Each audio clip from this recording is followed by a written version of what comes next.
Comment créer une vie à son image, une vie qui nous ressemble, qui nous fasse nous épanouir et nous sentir libres quand on est soignant en libéral? Bienvenue dans Soignant Entrepreneur, le podcast qui parle de la vie de soignant libéral et d'entrepreneuriat. Salut et bienvenue dans ce nouveau podcast. Aujourd'hui, j'ai envie de te parler de la manière de penser qui a vraiment changé ma vie et qui me permet aujourd'hui de vivre une vie qui me plaît, une vie qui m'épanouit. Et c'est une manière de penser qui n'est pas forcément répandue dans notre monde actuel, dans notre société, même si on commence à en entendre un petit peu parler, notamment dans le monde du développement personnel. Mais cette mentalité-là, elle a vraiment révolutionné toute ma vie. Alors, je vais t'expliquer où est-ce que je veux en venir. Bien souvent, on suit un petit peu le fil de sa vie. C'est-à-dire que quand on est enfant, on va où le vent nous mène, on suit le chemin de l'école, le chemin de nos parents. Ensuite arrive la fin du lycée où on dit « qu'est-ce que tu veux faire dans ta vie ?» Et donc là, concrètement pour moi, quand t'as 15 ans, que t'es au lycée, tu peux pas choisir vraiment ce que tu veux dans ta vie, tout simplement parce que tu connais pas encore la vie, tu connais pas encore qui tu es, à quoi tu aspires, etc.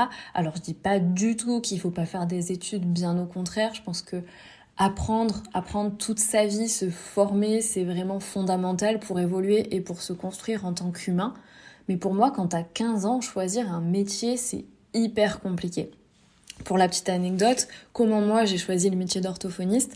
En fait, j'étais en seconde, j'étais absolument nulle en maths, enfin en tout cas ça me saoulait, je me donnais pas la peine d'être douée dedans, j'aimais pas non plus la physique, j'avais pas de très bonnes notes en physique non plus. Par contre, j'étais excellente en lettres, en français, en anglais, en espagnol, etc. Et j'aimais ça. Et donc, fin de seconde, à l'époque, c'était encore les bacs L, S, ES. Et donc, il a fallu que je choisisse un bac. Et pour moi, l'économie, ça me plaisait pas. Donc, ES, c'était mort. Et S, c'était hors de question de faire des sciences toute la journée.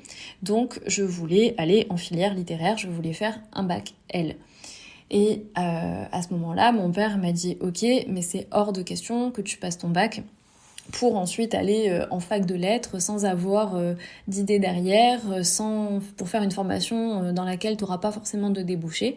Donc d'accord, tu peux aller faire un bac L, par contre tu me dis exactement ton plan de carrière en fait, ce que tu vas faire après le bac.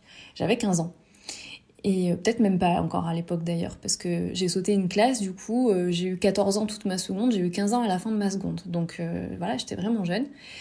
Et à ce moment-là, je savais pas vraiment ce que je voulais faire plus tard, donc j'ai cherché, je me suis renseignée dans des magazines sur l'orientation professionnelle, sur internet, etc.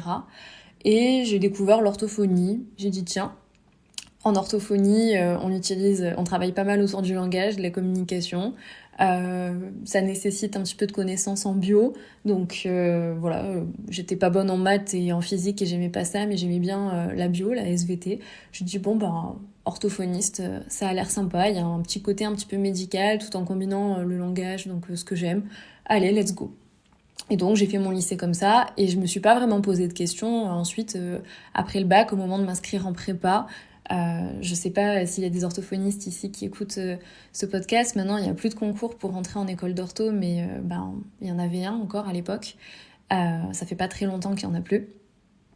Et donc je me suis pas posé de questions, j'ai fait ma prépa, j'ai passé mon concours, j'ai fait mes études, mes 5 ans d'études, et puis ma vie se déroulait, je suivais le plan parce que c'était ça l'objectif, passer mon bac, avoir mon concours et ensuite pendant 5 ans avoir mon diplôme. Et à aucun moment je me suis jamais posé la question de me dire à quoi je veux que ressemble ma vie. Ou alors, c'est vrai que, de toute façon, quand t'es jeune, tu sais pas à quoi tu veux que ta vie ressemble. Tu sais que, quand je serai grand, j'aurai une maison, j'aurai un mari, j'aurai un chien, j'aurai peut-être des enfants ou pas, d'ailleurs. En général, t'as pas d'idées très personnelles. C'est plutôt les idées, on va dire, un petit peu sociétales qui guident ton chemin de vie, si je puis dire. Et donc, à aucun moment, en fait, on est formaté à se dire c'est quoi ta vie idéale, c'est quoi ta vie sur mesure. Donc j'ai suivi mon tracé. J'ai eu mon diplôme, je me suis installée, j'ai traversé, comme je vous en ai parlé dans le premier épisode, ma phase d'épuisement, suite à laquelle j'ai réussi à trouver une stabilité. Et donc, théoriquement, une fois mon équilibre pro-perso trouvé, mon cabinet ouvert, qui tourne avec une bonne patientèle, un bon salaire, j'avais mon chez-moi avec mon chéri, mon chien, enfin ce qui avait représenté en fait pendant des années l'aboutissement de ma vie, d'être installée en tant qu'ortho, vivre avec mon chéri, avoir un chien, bon voilà, toutes les cases étaient cochées, gagner ma vie. Sauf qu'en fait, ok, l'objectif était atteint, mais ma vie m'épanouissait pas plus que ça, je m'ennuyais, ça me faisait pas vibrer, voilà, c'était pas ma vie idéale. Et donc, la question à ce moment-là, ça a été, mais en fait, c'est quoi ma vie idéale ? Franchement, pour moi, après chacun son point de vue, c'est pas être enfermé 4 jours entiers par semaine, parce que j'ai jamais travaillé le vendredi, mais le vendredi c'était plutôt consacré à l'administratif, aux courses, aux tâches ménagères, etc. Mais être enfermé au cabinet du lundi matin au jeudi soir, faire des comptes rendus et des courses le vendredi et profiter le week-end. Ok, le rythme de vie était plutôt cool, mais pendant mes journées au cabinet, pendant 4 jours sur 7, je m'épanouissais pas de fou, je m'éclatais pas, enfin voilà, c'était pas la vie de rêve, quoi. Et c'est vrai que j'aurais très bien pu rester dans cette situation parce que j'ai envie de dire quoi d'autre, les conditions de travail dans d'autres métiers n'auraient pas été meilleures parce que franchement quand tu sais les gérer, les conditions de travail du libéral c'est un peu le entre guillemets le rêve. Je sais que pour beaucoup c'est très difficile, mais justement ça a été difficile pour moi aussi et j'ai appris à le gérer. Donc là j'étais ma propre patronne, je savais comment faire pour avoir du temps pour moi, pour être zen, pour bien gagner ma vie en même temps sans avoir à travailler comme une tarée. Bref, ça pourrait être le rêve, et donc n'importe quel autre job classique, quel qu'il soit, salarié, ça m'aurait pas forcément rempli plus. Sauf que, ça m'aurait, dans tous les cas, j'aurais été limitée à attendre le week-end, attendre les vacances. Alors ok, j'aurais pu prendre 7, 8, même 10 semaines, pourquoi pas de vacances par an, mais pendant les 42 autres semaines, pardon pour l'expression, mais je me serais fait chier. Donc, j'aurais pu rester comme ça, et c'est ce que font la plupart des gens, parce que quand on pense souvent hors du cadre, il y a plein de choses qui viennent nous dire « c'est pas possible ». Ouais, je veux pas travailler 4 jours par semaine, mais je veux quand même bien gagner ma vie, c'est pas possible. Je veux pouvoir travailler de mon ordinateur de partout dans le monde, c'est pas possible. Et en fait, je pense que ta vie, elle change le jour où t'arrêtes de te dire « c'est pas possible », mais où tu te demandes comment. Et ça change vraiment tout, parce que du moment où tu arrives à te demander comment, ton cerveau, il passe plus en mode blocage, il passe en mode stratégie, il passe en mode je cherche une solution. Et ça, c'est très naturel et c'est très simple, c'est-à-dire que penser, entre guillemets, hors du cadre, c'est s'aventurer hors d'une zone connue. C'est s'aventurer hors de sa propre zone de confort et aussi hors des normes, si je puis dire, sociétales. Hors de ce que tout le monde fait et que donc tu sais que c'est faisable, tu sais comment on fait, tu sais que t'as quelqu'un dans ton entourage qui l'a fait. Et notre cerveau, il est conçu pour nous protéger du danger. Et tout ce qui est inconnu est considéré comme, entre guillemets, anormal et donc comme un potentiel danger. Donc ton cerveau, il va automatiquement te bloquer et il y a un peu cette croyance aussi de dire je connais personne autour de moi qui l'a fait, c'est pas la norme, donc c'est pas possible, c'est pas pour moi, ce serait trop beau. Ça, c'est une phrase qui revient souvent, bosser de n'importe où et bien gagner sa vie et avoir du temps libre, ce serait trop beau. Et donc il y a toutes ce qu'on appelle des croyances limitantes en fait qui viennent se mettre dans notre tête comme ça et qui nous freinent, qui nous limitent, qui nous bloquent pour créer ce qu'on aurait envie de créer. Et moi je pense que ta vie elle change le jour où tu prends le problème dans l'autre sens, où tu arrêtes de prendre les cartes qu'on te donne en disant je vais bien voir ce que je vais faire avec, et que tu te dis ok non, moi c'est quoi mon objectif, c'est quoi ma vie de rêve. Et je pense qu'une fois que tu t'es posé cette question et que tu te l'es vraiment posée sans aucune barrière, en t'autorisant à rêver, la question à se poser c'est plus est-ce que c'est possible ou pas, c'est comment je vais faire pour y arriver. Et du moment où tu commences à te dire comment, en fait tu trouves des solutions. Rien n'est réellement impossible dans la vie. Ok, si tu me dis la semaine prochaine je vais aller sur Mars ou je vais être milliardaire en 10 jours, oui, il y a des choses qui sont impossibles. Je veux croiser un tigre bleu, ok, c'est pas possible.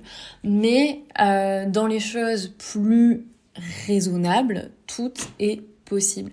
Et en fait, souvent on dit c'est pas possible parce que c'est pas quelque chose qui existe déjà. J'ai envie de faire ça, mais c'est pas quelque chose qui existe, c'est pas un métier qui existe. Mais qu'est-ce qui m'empêche de le créer ?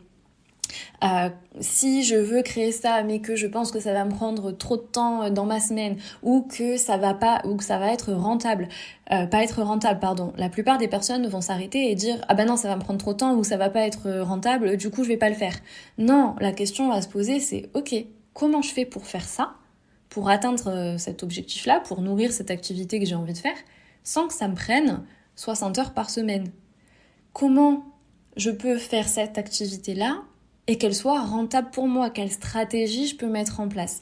Et ça change vraiment toute ta vie. Et c'est pour ça que dans l'accompagnement que je propose à mes clientes pour entreprendre et créer leur activité, avant même de parler de techniques, de comment trouver son idée, les premières choses qu'on détermine, c'est quoi tes objectifs, c'est quoi ta vision, c'est quoi la vie que tu as envie de créer. Et derrière, on trouve les solutions, on trouve le plan d'action pour y arriver. Une vision abstraite, ça se transforme en objectifs concrets. Des objectifs, ça se transforme en plan d'action. Et un plan d'action, ça se découpe en long terme, moyen terme, court terme. Et le plan d'action à court terme, il se transforme en to-do list quotidienne. Et c'est comme ça que petite brique par petite brique, petit pas par petit pas, tu vas réussir à passer d'une situation, ta situation actuelle, à des années-lumière peut-être de ta situation rêvée, à, en cumulant ces petits pas sur le long terme, la situation de rêve que tu t'es imaginé. Moi, je vous le dis clairement, mon rêve, c'est d'avoir une belle maison en bord de mer dans le sud de la France, ce qui coûte très cher, hein, même sans aller parler de villa de luxe, une maison dans le sud, en bord de mer, dans la région de Marseille, Cassis, etc., ça coûte cher. Là, aujourd'hui, c'est pas dans mes moyens. Bon, bah, je me dis pas, ça sera jamais possible, ça sera jamais accessible. Je me dis, je veux ça. Plus tard, je veux ma maison avec la vue sur la baie de Cassis, par exemple. Et qu'est-ce qu'il faut que je fasse aujourd'hui pour que ce soit possible un jour ? Qu'est-ce qu'il faut que j'ai atteint dans 5 ans, dans 3 ans, dans 2 ans, dans 1 an ? Et du coup, s'il faut que j'ai atteint ça dans 1 an, qu'est-ce qu'il faut que j'ai fait dans 6 mois ? Et pour avoir fait ça dans 6 mois, qu'est-ce qu'il faut que j'ai fait dans 3 mois ? Et pour avoir fait ça dans 3 mois, qu'est-ce qu'il faut que je fasse ce mois-ci ? Et pour en être là à la fin du mois, qu'est-ce que je dois faire cette semaine ? Qu'est-ce que je dois faire aujourd'hui ?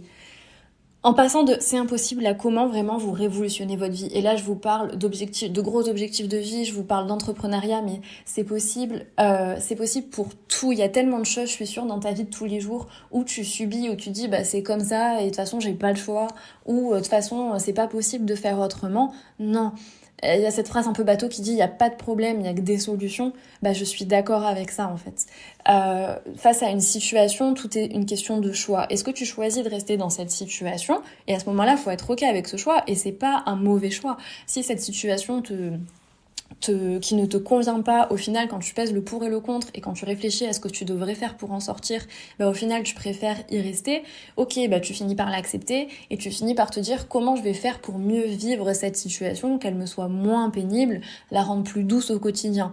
Mais si tu as envie de t'en extraire, la seule manière de t'en extraire, c'est de te demander comment, qu'est-ce qu'il faut que je mette en place pour pouvoir m'en extraire.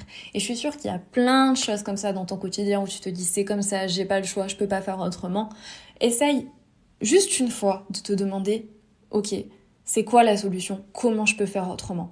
Après, à toi de faire tes choix, de voir si tu as envie de faire le nécessaire pour y arriver ou pas. Et c'est pas un problème si c'est pas le cas. Je pense que le plus important, quelles que soient tes décisions, quels que soient tes objectifs, c'est que tu te sentes aligné avec et avec ce qu'il faut faire pour y arriver.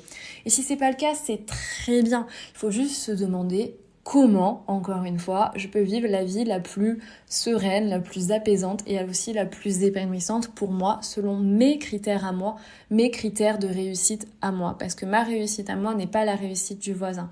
Il y en a pour qui la réussite, ça va se matérialiser par fonder une famille, d'autres par développer leur carrière, d'autres par avoir beaucoup d'argent, d'autres par avoir une belle maison, ou tout ça à la fois, ou juste leurs critères de réussite, c'est de pouvoir voyager X fois à l'année, de partout dans le monde, d'emmener leurs chiens avec eux, d'avoir tant d'enfants, d'avoir un énorme jardin avec toutes les plantes de la collection.